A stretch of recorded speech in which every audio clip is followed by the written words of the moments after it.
Paasita Bugembe. Worship night. Yes. So ko tuwe udde na weddeyo.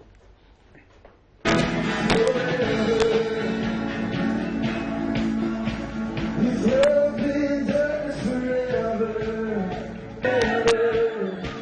His love endures forever. His love indeed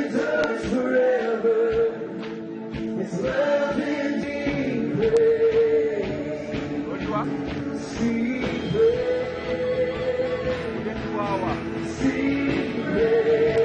forever you are faithful. I'm trading my sorrows, I'm trading my shame, but I'm laying them down for the joy of the Lord. And I'm trading my sickness, and I'm trading my pain. We say yes, Lord. We say yes, Lord, yes, Lord, yes, yes, Lord. Yes, Lord, yes, Lord, yes, yes, Lord. Yes, Lord, yes, Lord, yes, yes, Lord, amen. Yes, Lord, yes, Lord, yes, yes, Lord. So Koli.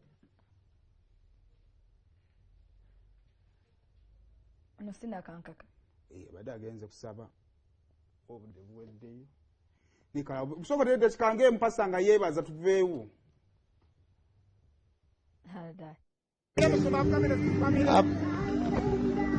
Mwebale nnyo mwebalire ddala ebirango bibadde bitono saakola press conference saakyala ku TV wabula nasaba buli mukwano gwange ayite munne bamembers ba church aba online sinze naye mukama oyo gwe mwajjidde abangi Katonda yakutte enkuba n'etatonya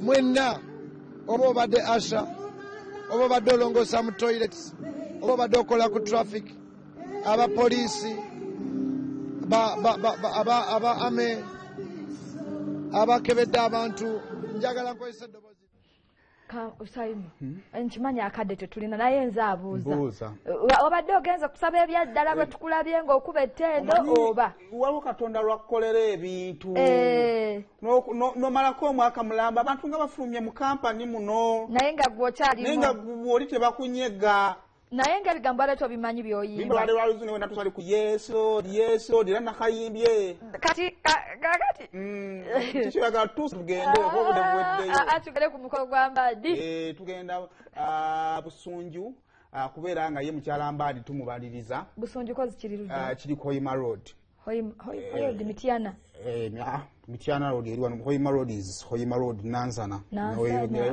so gye tugenda side zeeyo tukimenye nga twala soke tumalawo embaga zino enyangu ngufu ababajitiza obukadde wangu nnyo madisa wange emufu ababajitiza obukadde ebibiri tujje mbago yino njugula mukutaka kituufu nze nagamba olina akakadde kange kokka embeera ba